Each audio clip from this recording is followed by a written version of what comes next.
Всем привет! История, в общем-то, простая. Понадобилось в какой-то момент резать шифер в больших количествах по прямой. Причем желательно это делать так, чтобы не переделывать и не подтачивать. Поэтому взял болгарку, сварил подошву, закрепил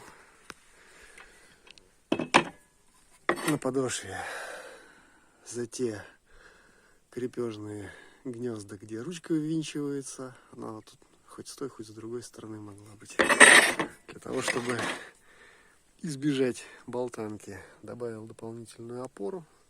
Все работает.